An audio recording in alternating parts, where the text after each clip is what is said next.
कर सके हैं कि जीव जा वक्त जीव को संस्कार प्रभु जो है वो पुष्टि सुकर है तब कि सुधर तू भी, पहले तू भी सुधर, मैं भी सुधरूं, चल अपन दोनों सुधरें। अब बात नक्की कही अपनी ना, बात नक्की हो गई कि मैं तेरे पे ऐसी कृपा करूं कि तू मेरे बिना और कोई को नहीं चाहे, तेरे को मेरे में सारी भेद बुद्धि खत्म हो जाए, प्रवाह भेद बुद्धि तेरे में पैदा होवे, सारी भेद बुद्धि खत्म होके तू मुझको चाहने लग जाए, तेरे मन में वो एक उत्कंठा जग जाए, क्वासी क्वासी महाभुजा की जैसी कि तू कहाँ है, तू कहाँ है, और वाह वक्त जा रूप में मैं तेरे सामने आऊं, वाह रूप में तू मुझको साक्षात पर ब्रह्म तया ही, यदि तू भज सकतो होए भजनानंद सु, तो मैं तेरे को वाह माध्यम सु भी तेरो जो है वो एनम उद्धरिष्यामि थी तदा मृदादेव प्रादुर्भूत। ऐसो भगवान वाह इच्छा सु विशिष्ट अपनी भगवान इच्छा वहां भी प्रकट कर सके हैं। एक बात या बात को ध्यान से समझो कि कई लोग यूं समझें कि ऐसो पत्थर की मूर्ति या धातु की मूर्ति में भगवान जो है वो हो नहीं सके है, ये कुफ्र है। पर एक बात ध्यान से समझो कि यदि पत्थर की मूर्ति और धातु की मूर्ति में भगवान को भजन कुफ्र है, तो पत्थर के मकान में भी भगवान की प्रार्थना कुफ्र होनी चाहिए।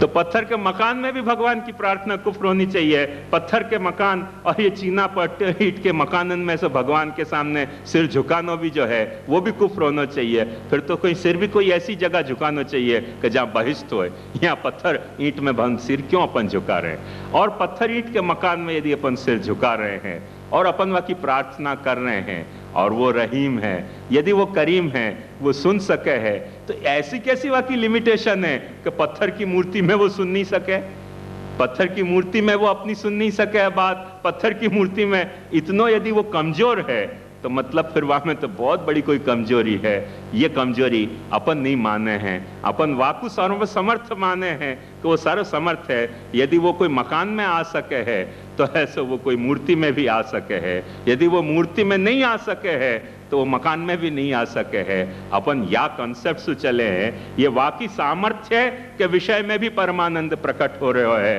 हाजी बरा है काबा और मन साहिब दीदार, उ खाना हमी जोयत मन साहिब खाना। ऐसे शब्द तरीके है, वो हाजी जो है वो मकान खोज रहे है और मैं मकान मालिक को खोज रहे हूँ। खाना हमी जोयत मन साहिब खाना, खाना को जो साहेब है, मालिक है, मकान मालिक है, वाकू अपन खोज रहे हैं। ये अक्षर ब्रह्म जो है ना वो सारो खाना है, वहां में अपन वह साहिब को खोज रहे हैं। अपन अभी तक देख चुके कि अक्षर जो है वो हर जगह मौजूद है, अक्षर ब्रह्म जो है वो व्यापक है, हर जगह मौजूद है, अपने हृदय में भी मौजूद है, सब जगह भूत भावोद्भव करो विसर्ग कर्म संगीत, माने अक्षरम ब्रह्म परमम स्वभावोध्यात्म उच्यते, भूत भावोद्भव करो विसर्ग कर्म संगीत। तो ये जो भी काल कर्म स्वभाव प्रकृति पुरुष जो भी कुछ पंचविध तत्व के रूप हैं वो अक्षर में प्रकट भय पंचविध तत्व के स्वरूप हैं। और उनमें यदि वो खाना को मालिक, खाना साहिब खाना विराज्य भयो है तो वो कोई भी जगह अपनी सैसो अपने को पकड़ सके है, कोई भी जगह अपने को पा सके, अपन वहाँ को पा सके हैं। वाकई लिए ये आपने शायद सुनी होगा कि हैदराबाद के गोलकुंडा में पहले जब लाउड स्पीकर नहीं होते तो ऐसी दो बुरज बनाई गई कि एक नीचे से बोले तो ऊपर वहाँ सुनाई पड़े।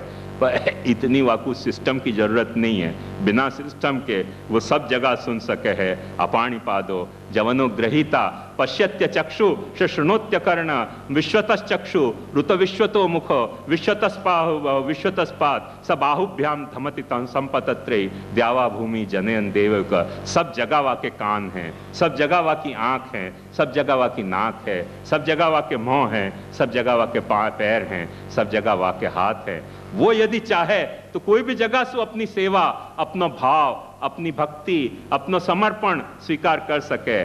अपन चाहें तो बड़ी मुश्किल है, ये बात समझो। या सिद्धांत की भूमि पाप है, महाप्रभु जी ने यत्तत् शुद्धम साकृति स्तौमी ये बात कही है। थोड़ी कठिन लगी होगी पर ध्यान से सुनियो और विचारियो तो आपको और बात ये स्फुट होगी। पर बहुत जरूरी बात है, ये बात नहीं समझे तो सर्वोत्तम स्तोत्र को पहलो श्लोक अपन मिस कर गए। या लिए मैंने ये विस्तार किया। आज यहाँ रखें अभी, फिर 10 मिनट बाद पाछा अपन शुरू करें।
निगम प्रतिपाद्यम यत्तत् शुद्धम साकृति स्तौमि।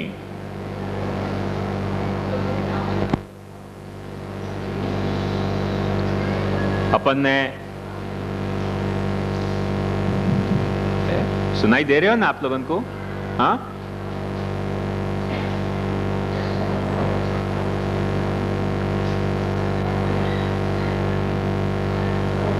शुद्ध साकृति को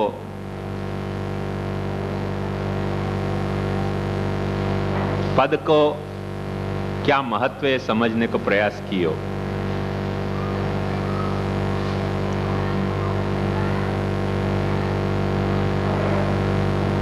वहां में सबसे महत्वपूर्ण बात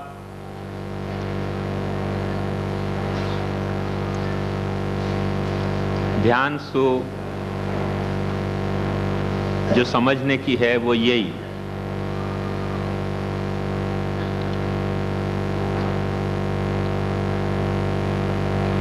कि प्रभु अपने पे ऐसो अनुग्रह करे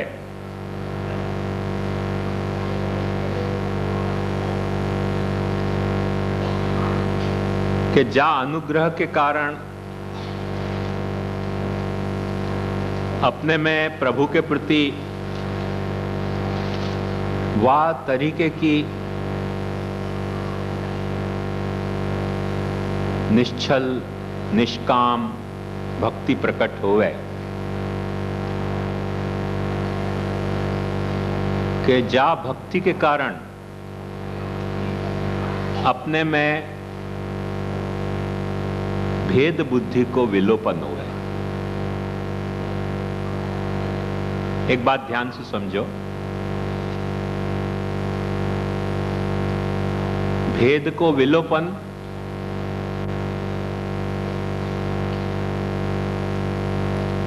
भेद बुद्धि को विलोपन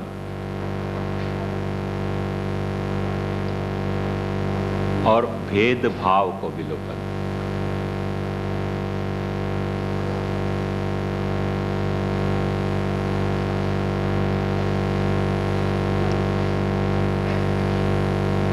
एक बीच में और लेनो हो तो अपन यूं भी ले सकें, भेद व्यवहार।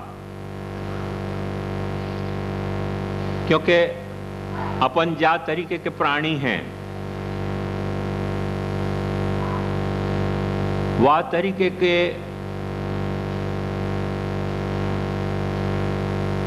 अपने व्यक्तित्व में जो बाहरी में बाहरी पहलू अपनो है वो व्यवहार को पहलू है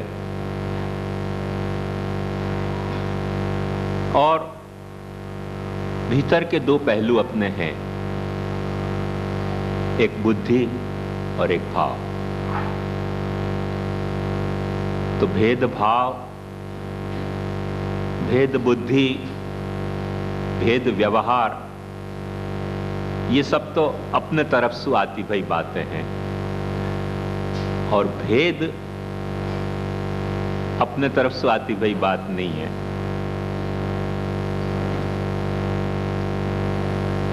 भेद कहां से आयो है या को अच्छी तरह से समझो। धीरज के साथ भेद आयो है। सवई नैवरे में स एकाकी न रमते सद्वितीयमैच्छत स आत्मानम द्वेधा पातयत। भेद वहां से आयो है। भेद वहां से आयो है। एक परमात्मा, जा परमात्मा में जो भी नाम रूप और कर्म अपने को जगत में दिखलाई दे रहे हैं, हर वस्तु को कुछ न कुछ नाम है, हर वस्तु को कुछ न कुछ रूप है, हर वस्तु को कुछ न कुछ फंक्शन, कोई रोल है। अंग्रेजी में जाको अपन यूटिलिटी कह। तो ये नाम रूप और कर्म अपन या कोई ऐसे समझ सकें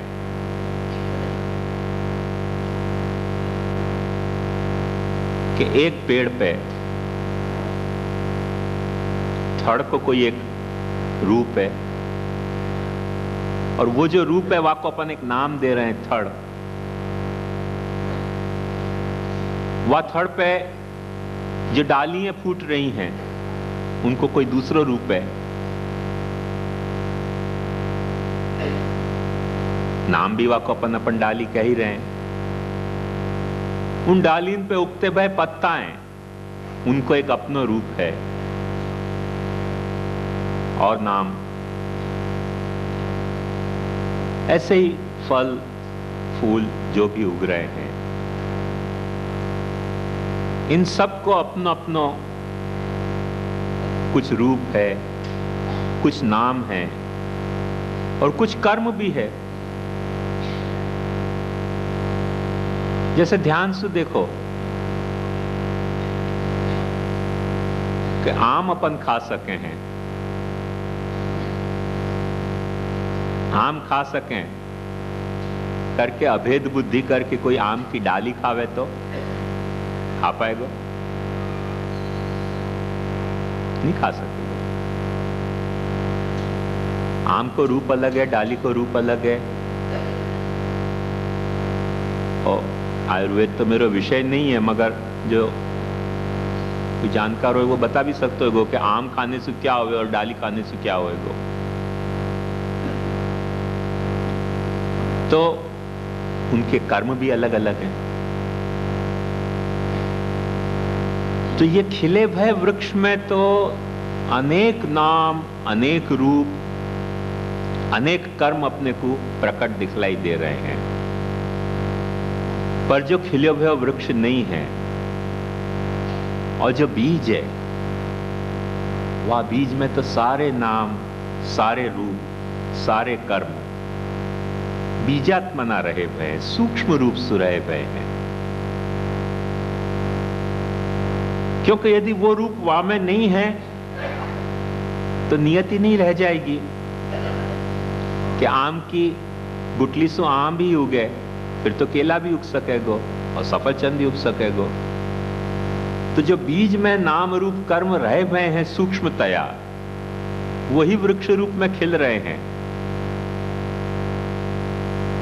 जो अपन बो रहे हैं वही की फसल पके है।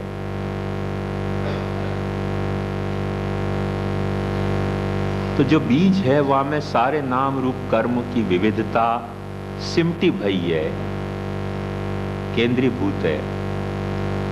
और वो बीज जब वक्त अंकुरित होके, पल्लवित होके, पुष्पित होके, फलित होवे, तो एक एक नाम, एक एक रूप, एक एक कर्म सब डिस्ट्रीब्यूट हो जाए। आंबा को कोई एक अलग रूप मिल जाए है, पत्ता को कोई एक अलग रूप मिल जाए है, डाली को, थड़ को अलग रूप मिल जाए, मंजरीन को अलग रूप मिल जाए, जड़ को कुछ अलग रूप मिल जाए है। तो कितना सारो नाम रूप को और कर्म को जो विस्तार है, एक खाली जड़ और थड़ को ही कर्म देखो तो अलग अलग है। वृक्ष तरीके अपन सबको एक मान रहे हैं, पर जो कर्म जड़ करे है वो कर्म थड़ नहीं करे है, और जो कर्म थड़ करे है वो कर्म जड़ नहीं करे है। और कितनी मजेदार बात है, ध्यान से देखो कि थड़ जो है वो प्रायः सीधी उठना चाहे और डालियां तिरछी तिरछी भी जाना चाहे, यथायथ। तो कैसे कैसे अलग अलग कर्म कर रहे हैं, और उन सारे कर्मन को करने की सामर्थ्य बीज में प्रोग्राम के रूप में है कि नहीं भरी भाई? बीज में ये सारो प्रोग्राम कोडेड है। ऐसे परमात्मा में सारे नाम रूप कर्म रहे भय हैं,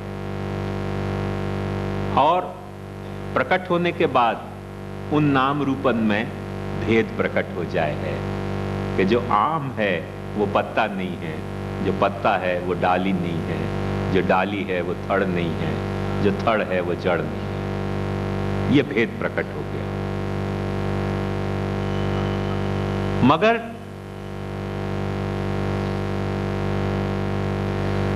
चाकू भेद की अपेक्षा नहीं है, सिर्फ आंबा को उगाने की अपेक्षा है। वृक्ष को काटने की अपेक्षा नहीं है, वृक्ष को खाने की अपेक्षा नहीं है। वाकई लिए कितनों भी ये नाम रूप कर्म के ये जो भेद प्रकट वृक्ष में दिखलाई दे रहे हैं, वाकई कोई अर्थ नहीं है। वाकई लिए सारो नाम, सारे कर्म, सारे रूप और सारे जो क्रियाकलाप हैं वो एक वृक्ष के हैं। ये वाकई अभेद बुद्धि है। आई बात समझ में? अभेद बुद्धि भी हो सके कोई की, कोई को ऐसो अभेद भाव भी हो सके। अभेद भाव एक आखे वृक्ष को वा तरीके से चाहनो, एक समग्र वृक्ष को समग्र की वृक्षता के साथ चाहना। और एक बात ध्यान से समझो, समग्र वृक्ष को अपन नहीं चाहें और वृक्ष के सिर्फ फल को ही चाहें, वृक्ष की सिर्फ छाया को ही चाहें, ये फॉरेस्ट डिपार्टमेंट वाले वृक्ष के सिर्फ लकड़ा को ही चाहे काटने के लिए, चाहे दुनिया सत्यानाश जाए, तो ये जो भाव अलग अलग पड़ रहे हैं, कुछ बुद्धि के कारण पड़ रहे हैं अथवा कुछ भाव के कारण बुद्धियों में भेद आ रहे है। तो व्यवहार में व्यवहार भेद, बुद्धि भेद और भाव भेद, ये सारी आंबा नहीं प्रकट कर रहे है। ध्यान से समझो बात को। आंबा के साथ, आंबा के वृक्ष के साथ, आम के वृक्ष के साथ बरतने वालों प्राणी प्रकट कर रहे है भेद व्यवहार, भेद भाव। जैसे जाने आम को वृक्ष आम के फल बेचने के लिए लगायो है, वो आम के फल को बेचेगो पर वृक्ष को नहीं बेचेगो, क्योंकि वो तो आपकी कैपिटल है। आई ना बात ख्याल में? तो वृक्ष को कोई और दृष्टि सुभाव से देख रहे हो है, कोई वृक्ष के बारे में वाकई कुछ और बुद्धि है और फल के बारे में वाकई कुछ और बुद्धि है। वही तरह से को व्यवहार भी फिर चलेगो।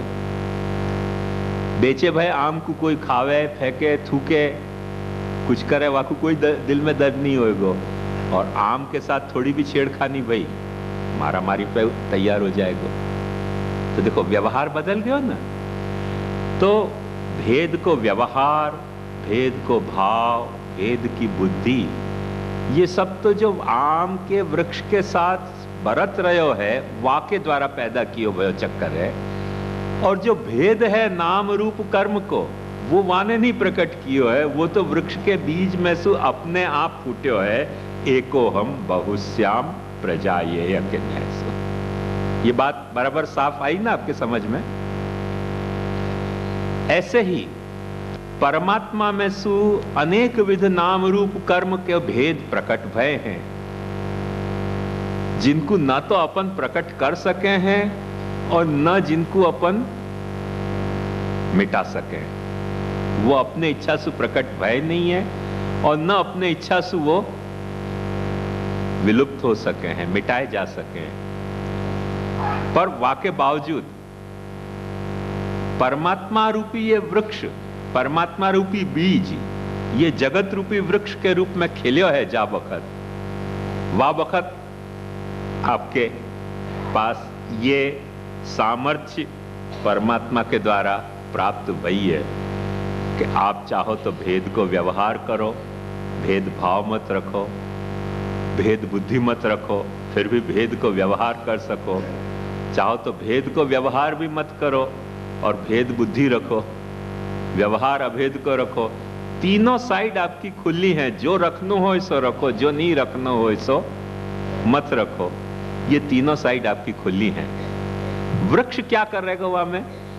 वृक्ष बेचारा लाचार है, वृक्ष कुछ नहीं करे। ये तो आपकी अपेक्षा है कि आप वृक्ष के साथ क्या करना चाह रहे हो। वृक्ष तो आपके सामने सारी एकता और सारी अनेकता के साथ प्रकट है। वो दोनों ही प्रकट कर रहे हो है। वृक्ष तरीके एकता भी प्रकट कर रहे हो है, और विविध नाम रूप कर्मन की अनेकता भी प्रकट कर रहे हो। वहां ने दोनों प्रकट कर दिया है। अब वो शेक्सपियर का नाटक एक हो गया प्रकट, एज यू लाइक इट। जो आपको प्रकट करना है वो आप प्रकट करो वृक्ष के साथ। वहां में ये बात अब प्रकट हुए है कि जा वक्त जीव प्रभु की एकता को लेके चले हैं या तथ्य को समझ के चले हैं कि प्रत्यक्षासान सर्वेशाम प्राकाम्यम से तया जले विहिताच फलात् तद्धि प्रतीत्यापि विशिष्यते। वो जो मूल बीज है वो वृक्ष में आपको दिखलाई दे रहे हो? अब नहीं दिखलाई दे रहे हो। प्रत्यक्षासान सर्वेशाम वाकु यदि देखना है तो प्रकट वृक्ष में ही कहीं न कहीं देखना पड़ेगा, या प्रकट वृक्ष जा वक्त फल खिलावे अपने पे मानसी सा परामता को। प्रकट वृक्ष जो है वो अपने में वो अनुभूति आप में जगावे थोड़ो, तब आपको वो पता चलेगा कि हाँ वो बीज भी यहाँ प्रकट हो रहे है, नहीं हो रहे हो ऐसी बात नहीं है।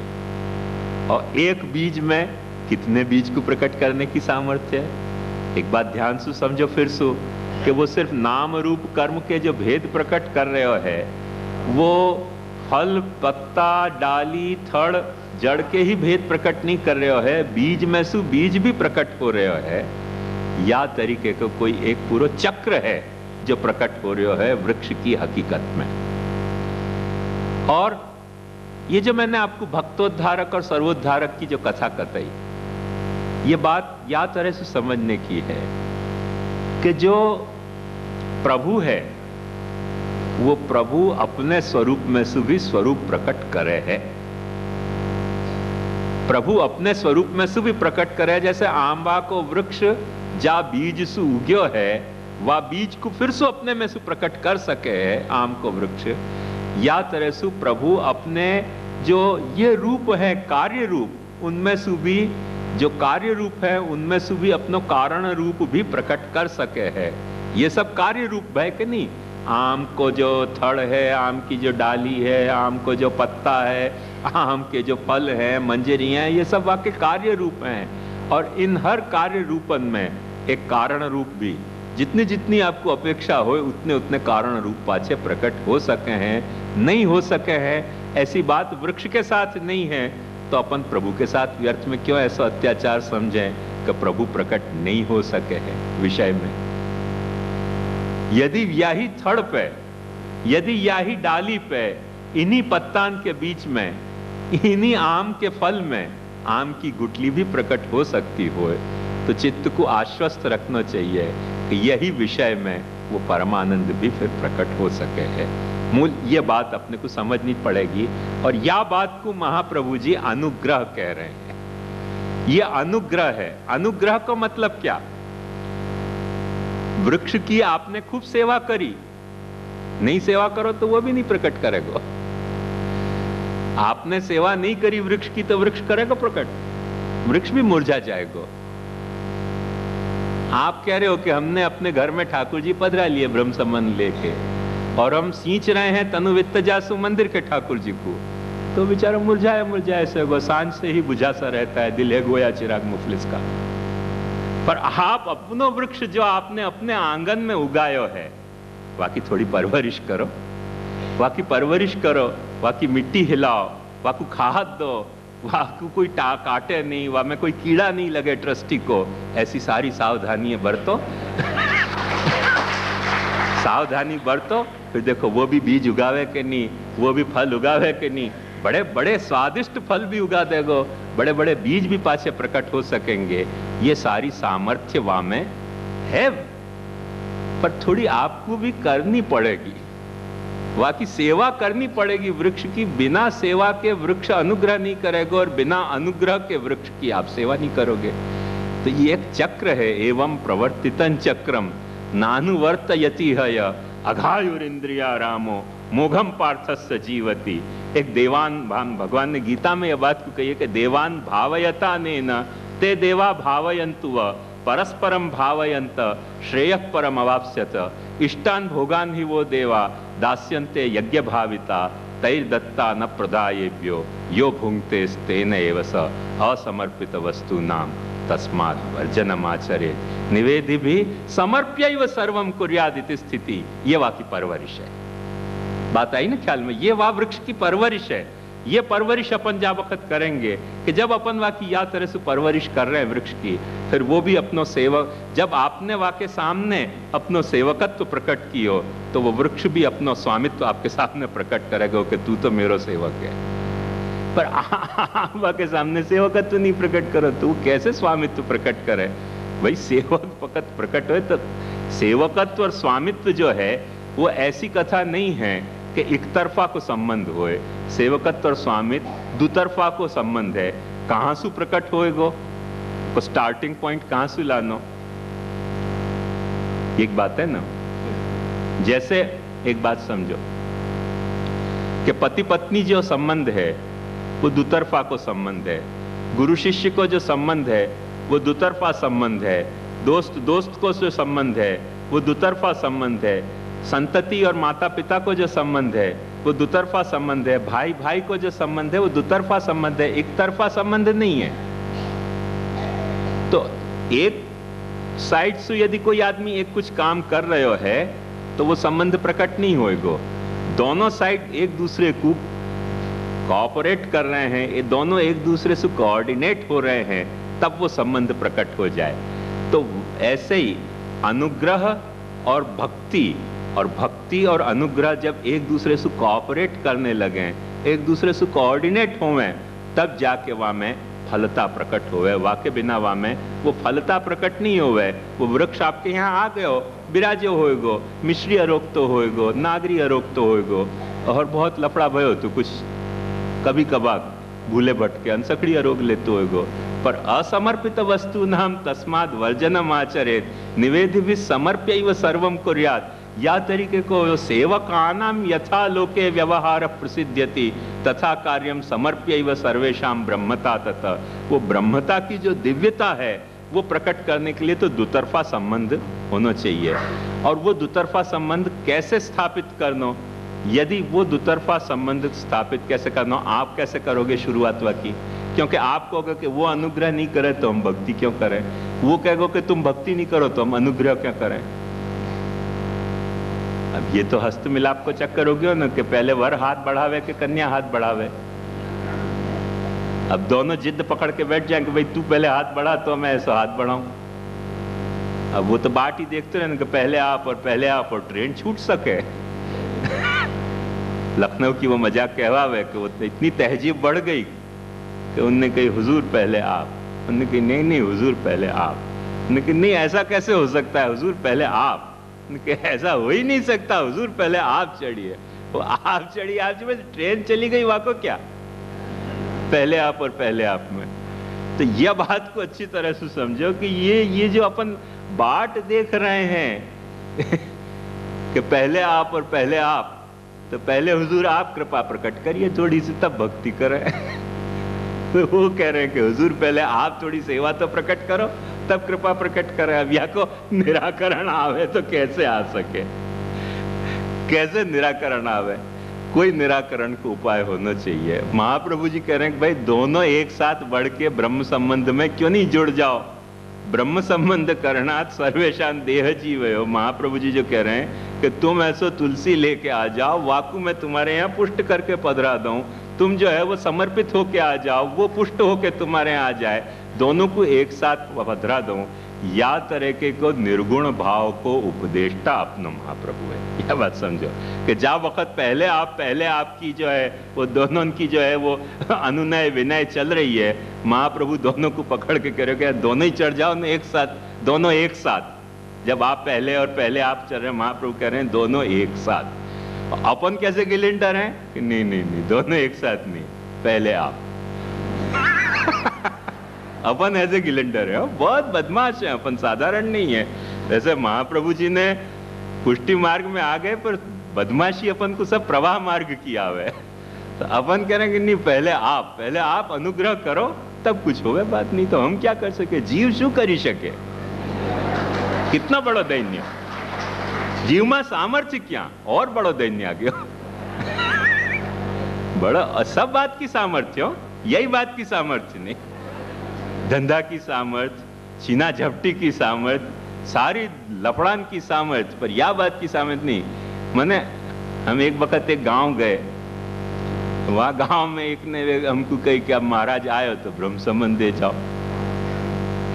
कि ब्रह्म संबंध तो दे दे, तो तुम्हारा गुरु घर कौन सा है ये बताओ। नहीं, गुरु घर तो हमारे यहाँ से जो है वो 50-60 मील दूर है, कुछ 40-50 मील दूर होएगा। वो तो गुरु तो हमारे आवे नहीं है, तो क्या करें। तो उनकी शादी वादी तुम्हारे यहाँ हुए कि सब गांव में ही पच जाए काम। नहीं, शादी के लिए तो मैं 400-500 मील भी जाऊँ, तो उनकी शादी के लिए जब 400-500 मील जाओ, ब्रह्म संबंध लेने के लिए गुरु के घर तक क्यों नहीं चले जाओ। वहां में पाछे गुरु आवे तो ब्रह्म संबंध लेनो।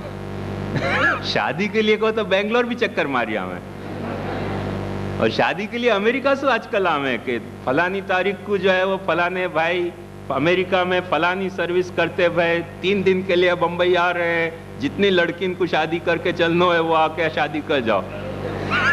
पाछे अमेरिका चले जाए, इतनी दूर के चक्कर काटे शादी के लिए, ब्रह्म संबंध में अपने को लफड़ा हो जाए। वही पहले आपको चक्कर चल रहे अपने को, पहले आप या तरीके की पहले आप में वो जो पुष्टि भक्ति है वो बेचारी मुरझा जाए है। पुष्टि भक्ति जो महाप्रभु जी समझाना चाह रहे हैं कि पहले आप खत्म करो, दोनों एक साथ, न पहले तू न पहले ये, दोनों एक साथ। कन्या के साथ हस्त मिलाप में दोनों के हाथ एक साथ बढ़ने चाहिए, ललक के साथ, कि वो पकड़ूं कि मैं पकड़ूं। वो ललक होनी चाहिए आपके हाथ में, कैसे ठाकुर जी को चरण पहले मिले कि मैं पहले चरण को अपने हाथ से पकड़ूं। वो ऐसी ललक हो तब तो पुष्टि भक्ति होवे। और जब या तरीके की ललक नहीं है प्रभु के चरण पकड़ने की अपने, और अपन कहेंगे पहले तुम चरण तो प्रकट करो अपने, तब हम अपने हाथ प्रकट करेंगे, तो चक्कर शुरू हो गया ना पाछे लखनवी चक्कर। वहां में कोई पुष्टि भक्ति नहीं प्रकट हुआ है, ये बात समझो। ललक के साथ प्रकट होनी चाहिए। क्या अपन कंपटीशन में उलझ जाए कोई ऐसे कि ठाकुर जी पहले चरण अपने तरफ करें कि अपन पहले हाथ अपने ठाकुर जी के चरण के तरफ करें, वो महाप्रभु जी अपने को समझा रहे हैं। यही लिए बहुत सुंदर कही है, वो कहे हैं नानुग्रह तव विना त्वयि भक्ति योगम, और नानुग्रहन तव विना त्वयि भक्ति योग। तेरे अनुग्रह के बिना तेरे को कोई प्रेम नहीं कर सके, भक्ति योग तेरे साथ हो नहीं सके, और भक्ति योग के बिना तेरा अनुग्रह नहीं हो सके। तब होएगो कैसे? तो कहे कि बीज प्ररोह वद अनयो परस्पर निमित्त निमित्त भाव। पहले बीज के पहले वृक्ष, पहले मुर्गी के पहले इंडा।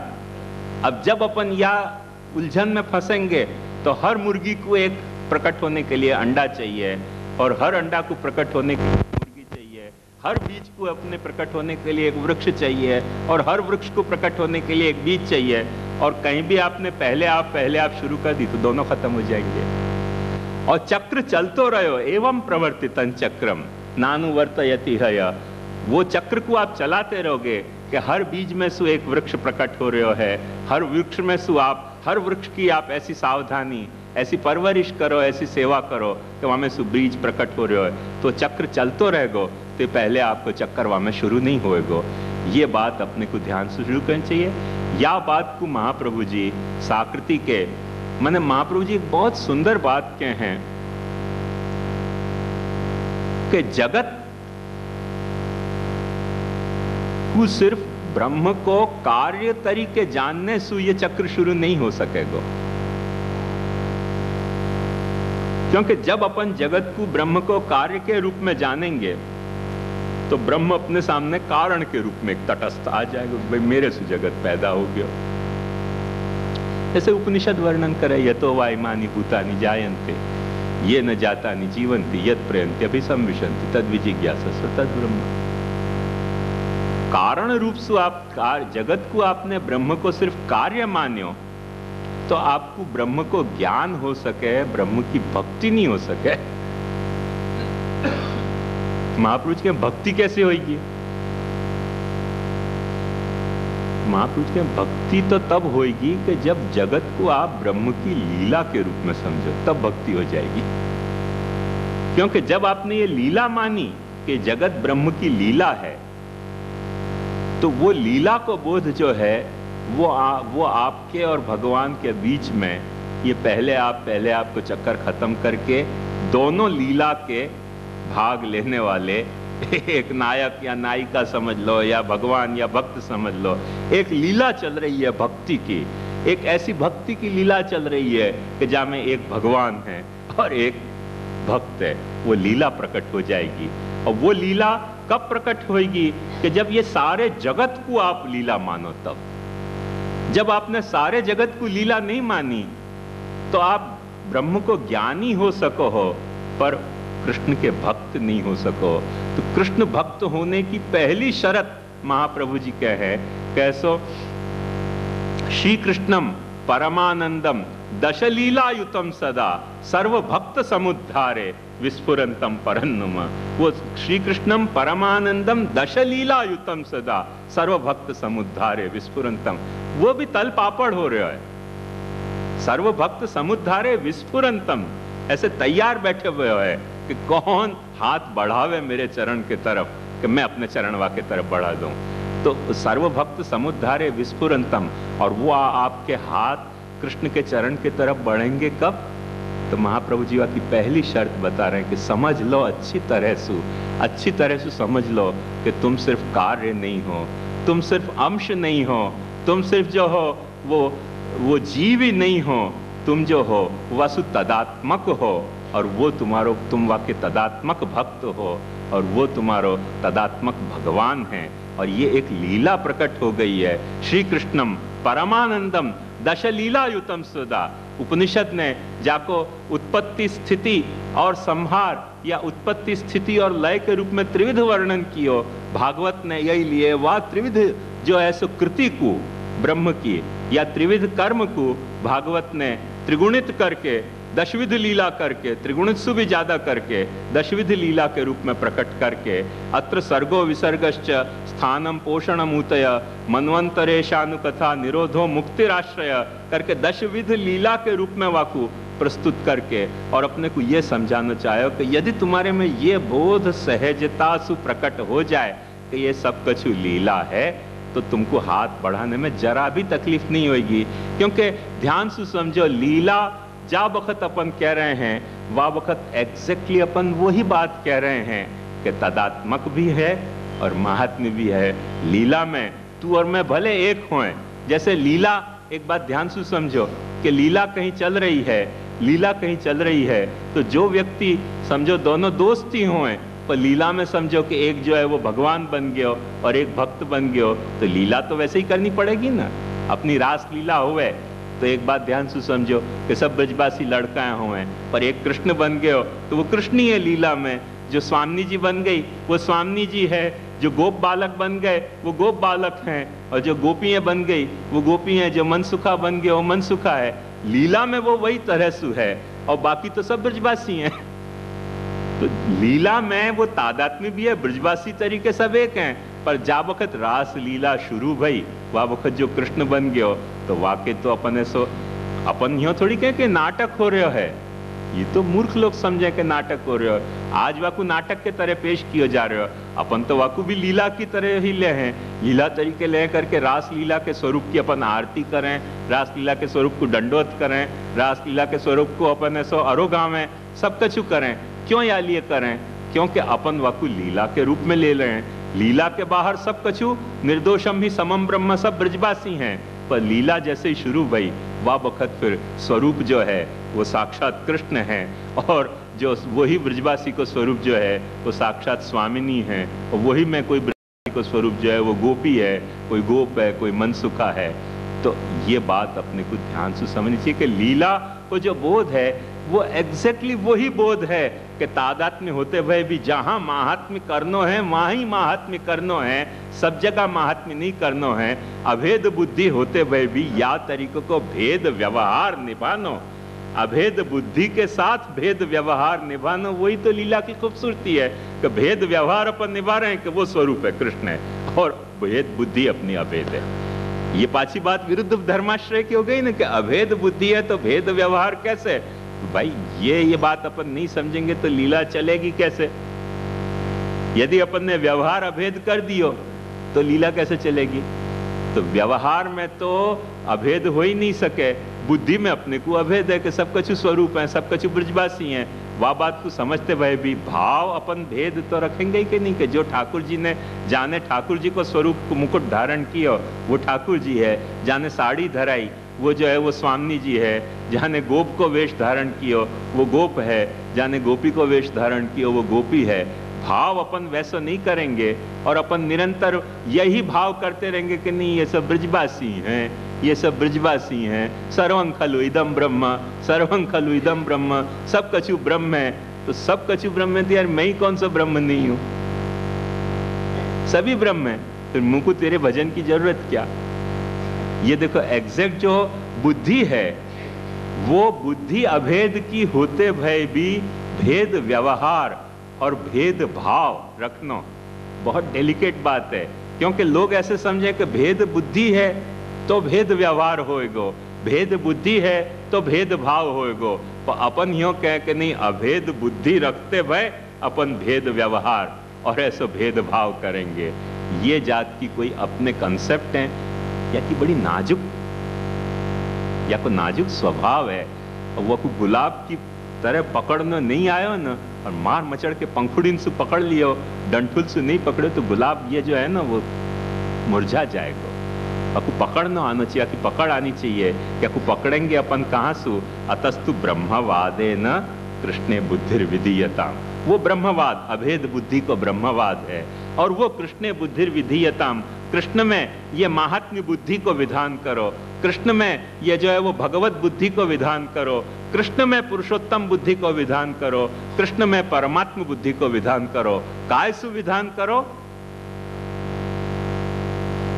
ब्रह्मवाद से, कि तू और मैं एक है, तू और मैं बिल्कुल एक है।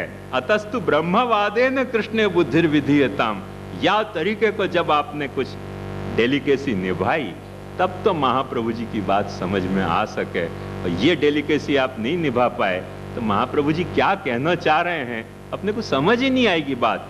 तो ये सारी बातें समझाने के लिए अपने को महाप्रभु जी ने, श्री गोसाई जी ने मने यत्तत् शुद्धम साकृति स्तौमी, ये बात श्री गोसाई जी ने अपने को समझाई कि वो शुद्ध साकार है, कोई या तरीके को अशुद्ध साकार नहीं है, औपाधिक साकार नहीं है, कोई प्रोजेक्टेड रियलिटी नहीं है, कोई कंस्ट्रक्टेड रियलिटी नहीं है, कोई संघात नहीं है। पर या में सबसे बड़ी जो एक तकलीफ है वो बात अपने को हर वक्त ध्यान से समझनी पड़ेगी कि भाव को यदि कोई अपोजिट, जैसे काले को अपोजिट सफेद, ऐसे अपन कह ना सत्य को अपोजिट असत्य, ऐसे भाव को अपोजिट क्या कभी सोचे आपने?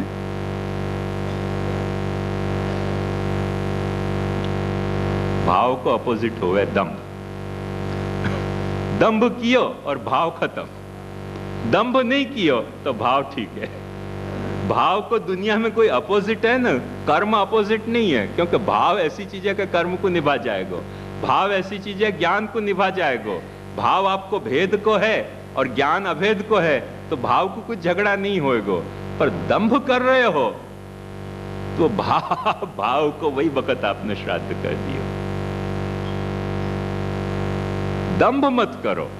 दंभ जो है, यही लिए महाप्रभु जी ने कृष्ण सेवा परम वीक्ष्य दंभादि रहितम नरम कहो श्री भागवत तत्वज्ञम। ये बहुत वो जैसे तराजू को वो कांटा हुआ है ना, जहां पे दोनों बात तुल रही हैं, वो दोनों बात तोलने को ये कांटा है। दंभ है कि दंभ है, सब बेकार, क्योंकि कृष्ण सेवा भी भावात्मिका है, कृष्ण कथा भी, कृष्णोपदेश भी भावात्मक है। दंभ सु यदि कियो तो दोनों खत्म, और दंभ नहीं है भाव सु कियो तो जो भी कियो सब फिर आनंद ही आनंद है। ये बात समझो। तो भाव को जो अपोजिट है वो सबसे मुख्य दंभ है, वह दंभ सु अपने को बचना पड़ेगा। अपन कोई पे दंभ को आरोप लगाएं ये हेतु नहीं और अपने को अपन खुद दंभ नहीं कर रहे हैं, कम से कम ये तो चेक करना ही चाहिए हर व्यक्ति को। और मार्ग के नाम से जो कुछ क्रियाकलाप चल रहे हैं वो महाप्रभु जी के सिद्धांत से विरुद्ध चल रहे हैं, तो वो कोलोसल दंभ है, पर्सनल दंभ नहीं है। ये बात भी समझनी पड़ेगी। कोलोसल दंभ मतलब एक सोशल दंभ हो गया, एक पूरा मास स्केल को दंभ हो गया जब महाप्रभु जी के सिद्धांत से अपन विपरीत बरत रहे हैं। तो जैसे पर्सनल दंभ नहीं होना चाहिए, व्यक्तिगत दंभ नहीं होना चाहिए, ऐसे सांप्रदायिक दंभ भी नहीं होना चाहिए, क्योंकि सांप्रदायिक दंभ आप व्यक्ति सब बड़े शुद्ध हो। बहुत सारे ऐसे व्यक्ति हों कि जिनको खुद को पता नहीं हुआ कि ये सब क्या चल रहे हो लफड़ा, वो बेचारे भोले हों, पर वो जो सांप्रदायिक दंभ चल रहे हो आंखों कोलोसल लेवल पे, वह दंभ के वो शिकार हुए हैं।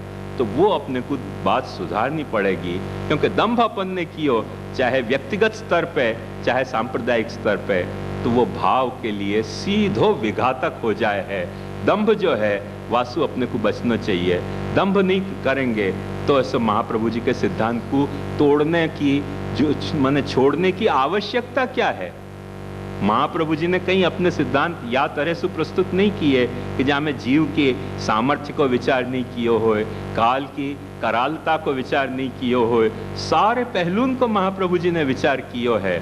और जीव की जो है वो निर्बलता को भी विचार किया कि निर्बलतावश जो है वो दंभ हो जाएगा शुरू करके। तो महाप्रभु जी ने सबसे पहले दंभ कहो और सबको आदि शब्द में खपा दियो, कृष्ण सेवा परम वीक्ष दंभादि, बाकी सब आदि में जा सके हैं, पर दंभ प्रथम कथनी कथा है, क्योंकि दंभ सु भाव को सीधो मरण हो जाए।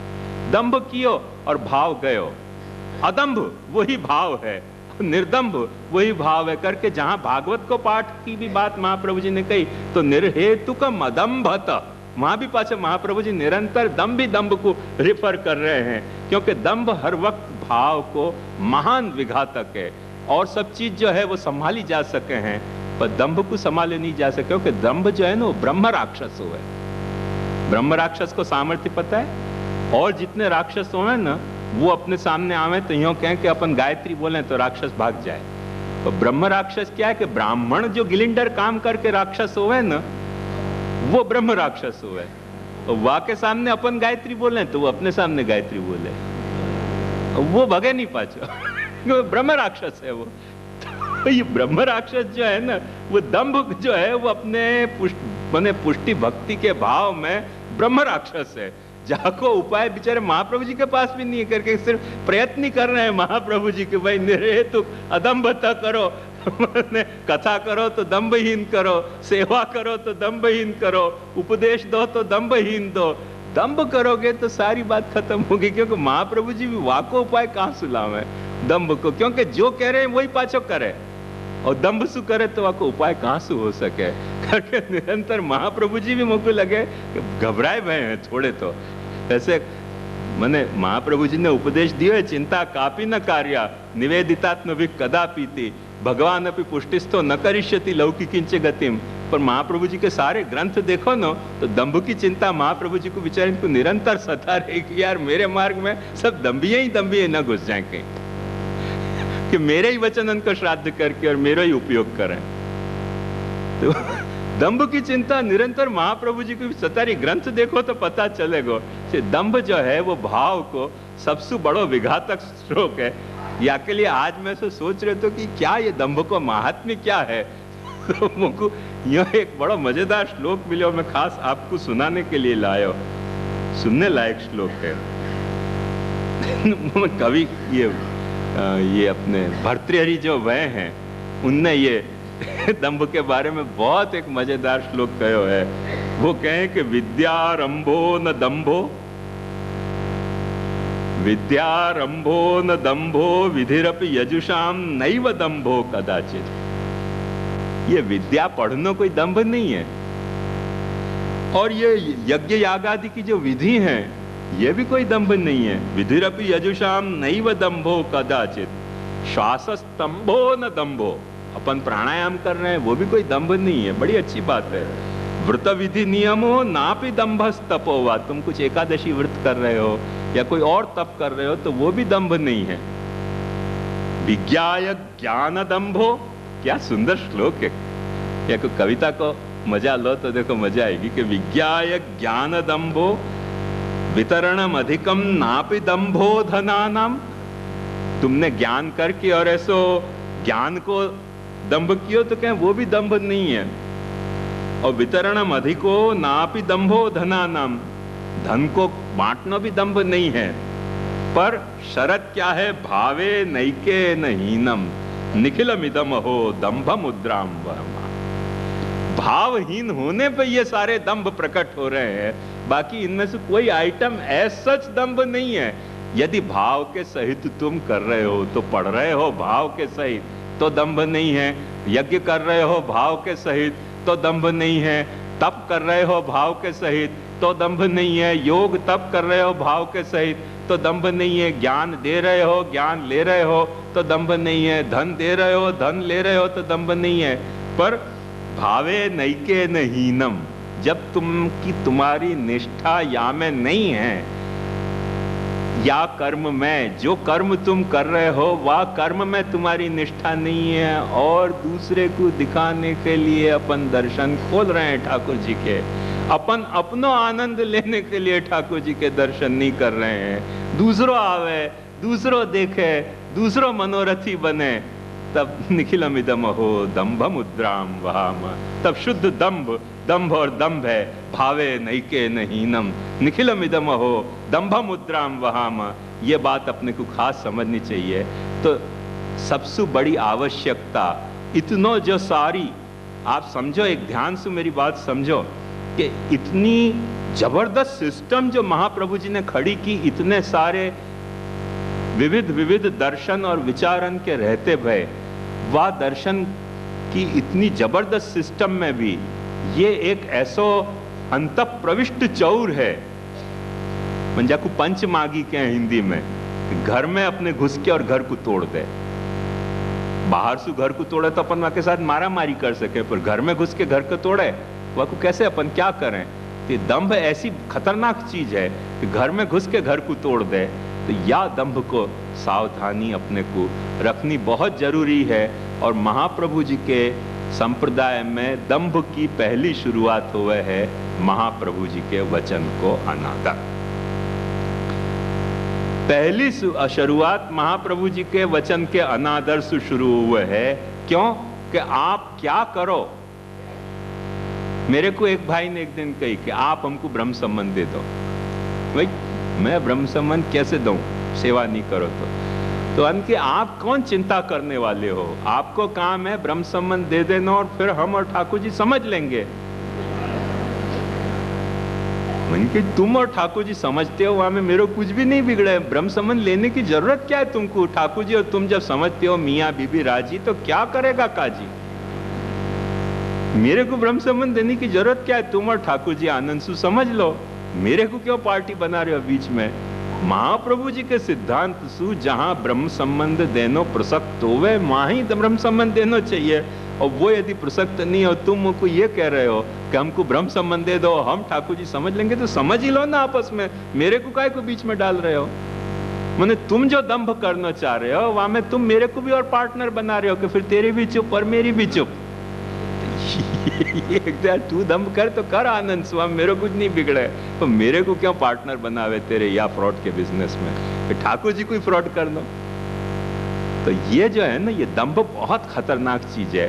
और निरंतर एक बात ध्यान से समझो कि जा बात की महाप्रभु जी को सबसे ज्यादा भीति है, वो अपने यहाँ ब्रह्म से ज्यादा आज व्यापक है। ब्रह्म तो थोड़ा बहुत व्यापक होएगा, पर अपने यहाँ ये न जाने क्या एक लीला है ये भी प्रभु की, कि मुसलमानन ने वर्ल्ड ब्रदरहुड की बात कही तो वहां ही सबसे ज्यादा झगड़ा है। क्रिश्चियन ने जो है वो ये बात कही कि एक गाल, क्राइस्ट ने कही कि एक गाल पे तमाचा मारे तो दूसरों गाल दिखाओ, तो 2 वर्ल्ड वॉर क्रिश्चियन ने नहीं लड़ी, मुसलमानन ने नहीं लड़ी। तो महाप्रभु जी ने बेचारे ने कही कि दंभ मत करो, यही तो मुख्य पुष्टि मार्ग है, सारा सार या में रहे हुए दंभ में। क्या हो सके? बहुत मुश्किल है। कलिकाल तमश्चन्न दृष्टित्वाद विदुषामपि संप्रत्य विषयस्तस्य महात्म्यम समुभूतभुवि। श्लोक पे अपन आवे कि ऐसो कलिकाल बढ़ गयो है, ऐसो कलिकाल बढ़ गयो है कि जो ये कृत धर्मानाश्रय अप्राकृत निखिल धर्म रूपमिति निगम प्रतिपाद्यम यत्तत् शुद्धम साकृति, शुद्ध साकृति, प्रभु को भी दंभ करने की मना कर दी। भाई शुद्ध साकृति तेरा मुख भजन करना है, अशुद्ध आकार तू भी लेगा तो तेरा भजन नहीं करना है, शुद्ध साकार को भजन करना है। प्रभु को महाप्रभु जी रोक रहे हैं कि यार तू भी दंभ मत कर, और इनको भी मैं रोकूंगा कि ये भी दंभ नहीं करें। और वो बेचारों कह रहे कि अच्छा मैं तो दंभ नहीं करूं, शुद्ध साकार में प्रकट हो जाऊं और मिश्री धरा के टिल्ली कर दे, मनोरथ 56 भोग के मंदिर में करे। अब जाए कहाँ प्रभु, जाए कहाँ अपना पुष्टि प्रभु वाकु कोई जगह है भागवे की, व्यापक होने के कारण गरीब भाग भी नहीं सकेगा, जाए कहाँ। तो ऐसे ऐसे दंभ अपन ने प्रकट कर दिए। तो लगे है बात कि कलिकाल तमश्चन्न दृष्टित्वात् विदुषामपि संप्रत्य विषयस्तस्य महात्म्यम समुद्वी। ये महात्म्य अपने पुष्टि मार्ग में ब्रह्म को लुप्त हो गया। ये कितनी बड़ी ट्रेजेडी है, सोचोगे तो समझ में आएगी कितनी बड़ी ट्रेजेडी हो गई अपने मार्ग में। श्री महाप्रभु जी को अपन सर्वोत्तम स्तोत्र पाठ करें। फिर भी मैं अभी कहूं महाप्रभु जी के सर्वोत्तम स्तोत्र को या आशय सुपाठ करें कि तदुक्तम अपि दुर्बोधम सुबोधम स्यात्। जो महाप्रभु जी अपने को आज्ञा दे रहे हैं कि जो भी कुछ षोडश ग्रंथ में आज्ञा दे रहे हैं वहां में जो भी कुछ दुर्बोधता है वो सारी दुर्बोधता अपने को सुबोध हो जाएगी। या भाव से सर्वोत्तम स्तोत्र को पाठ करें, अपनी सारी समस्याएं सुलझ सके है।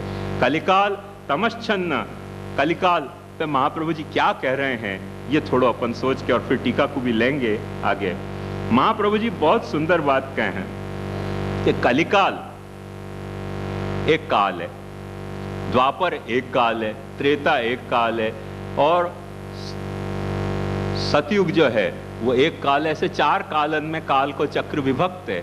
तो वहां में महाप्रभु जी बहुत सुंदर कहें कि भगवता षड्गुणेषु द्वाभ्याम द्वाभ्याम एकैकस्मिन् युगे धर्म रक्षा। भगवान के 6 गुण हैं। कौन कौन से? ऐश्वर्य, वीर्य, यश, श्री, ज्ञान और वैराग्य। ऐसे 6 भगवान के गुण हुए।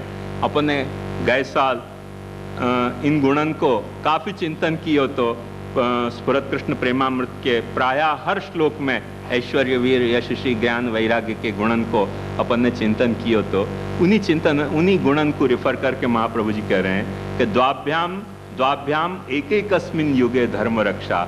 जो 4 युग है वहां में से शुरुआत के जो 3 युग हैं उनमें 2-2 गुणनसु प्रभु जो हैं वो धर्म की रक्षा कर रहे हैं। कौन कौन से? कि ज्ञान वैराग्याभ्याम सत्य।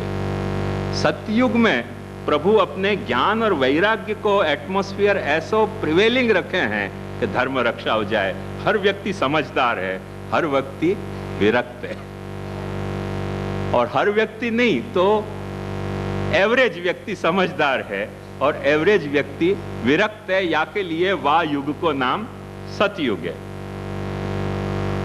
यशश्रीभ्याम त्रेतायाम। त्रेता युग में यश और श्रीसु प्रभु धर्म की रक्षा करें। और ऐश्वर्य वीर्याभ्याम द्वापर है। और ऐश्वर्य और वीर्य सु प्रभु जो है वो द्वापर में धर्म की रक्षा करें। कलौ तु नो कोपि अवशिष्यते धर्मे धर्म रक्षक। कली में महाप्रभु जी के गुण तो बचे नहीं, प्रभु के गुण बचे नहीं। अब धर्म रक्षा करनी कैसे? कोई प्रिवेलिंग एटमॉस्फेयर नहीं है यहाँ कि जहाँ एटमॉस्फेयर के कारण अब धर्म रक्षा हो सके। वो जो 6 गुण है वो तो एक 2-2 गुणनसु एक युग में धर्म रक्षा में एंगेज्ड है। अब धर्म तो गुण तो बचे नहीं, अब बचो है खुद धर्मी। धर्मी को पकड़ोगे तो कली में कथनचित तरिष्यति, स कथनचित तरिष्यति आचार्य चरण के हैं। और धर्मी को छोड़ो, स्वरूप निष्ठा छोड़ो तो डूबो कुटुंब समेत। क्योंकि गुण तो पहले ही वहां युगन के वहां में एंगेज्ड है। अब तो बच्चो है वो तो एक धर्मी बच्चो है। वो धर्मी निष्ठा भी तुमने छोड़ी। प्राकृता सकला देवा गणितानंदकम बृहत पूर्णानंदो हरिस तस्मात् कृष्णी बच्चो है। और वाकु भी अपन ने स्वरूप निष्ठा से नहीं पकड़े हो, वाकु भी अपन ने दूसरी कौभांडन की निष्ठा से पकड़े हो, धर्म निष्ठा से पकड़े हो, ऐसो अर्थ निष्ठा से पकड़े हो, काम निष्ठा से पकड़े हो। तो फिर तो कुछ बचने को कोई उपाय नहीं, क्योंकि वो गुण तो पहले ही वहां एग्जॉस्ट हो गए और यहाँ स्वरूप धर्मी को तुम छोड़ दे रहे हो। तो अब तुम्हारा धर्म रक्षा होगी कैसे? जो भी धर्म की रक्षा होगी, महाप्रभु जी या बारे में बड़े सिंसियर हैं हो ऐसे मत समझिए कृष्ण के लिए कह रहे हैं। महाप्रभु जी ने बाल बोध में ये बात शिव के लिए भी कही है, ये बात विष्णु के लिए भी कही है कि तदाश्रय तदीयत्व बुद्ध्या किंचित समाचरेत स्वधर्म मनुतिष्ठन वही भारत वही गुण्यम अन्यथा। यदि तुम शिव के हो तो शिव को अनन्याश्रय रखो, शिव के सच्चे भक्ति करो तो तुमको धर्मी निष्ठा सु तुम्हारा उद्धार हो सकेगा। यदि तुम विष्णु के भक्त हो तो विष्णु की अनन्याश्रय रखो, विष्णु में अनन्यासक्ति रखो तो विष्णु से तुम्हारा उद्धार हो सकेगा। कृष्ण को तो बात महाप्रभु जी सिद्धांत मुक्तावली सु कह रहे हैं, बाल बोध में तो और सब बातन की बात कर रहे हैं। यदि तुम आत्मनिष्ठ हो तो सचमुच में वहां में भी तुम अनन्यासक्ति आत्मा में रखो, विषय में मत रखो, अनन्याश्रय आत्मा को करो स्वतो मोक्ष की प्रक्रिया में। माने यही बात महाप्रभु जी समझा रहे हैं। तो तुमको माने आत्मानंद को भी मुक्ति को स्वाद तुमको मिल सके है, पर वो धर्मी निष्ठा रखने पे लगेगा। आत्मधर्मी में तुमने निष्ठा नहीं रखी और ये जो है वो आत्मा के साथ जुड़े हुए जो विषय हैं देह वगैरह, इनके साथ तुमने निष्ठा रखी तो वहां भी तुम डूब जाओगे। यही लिए आचार्य चरण कहें कि अहंता ममता नाशे सर्वथा निरहंकृतौ स्वरूपस्थो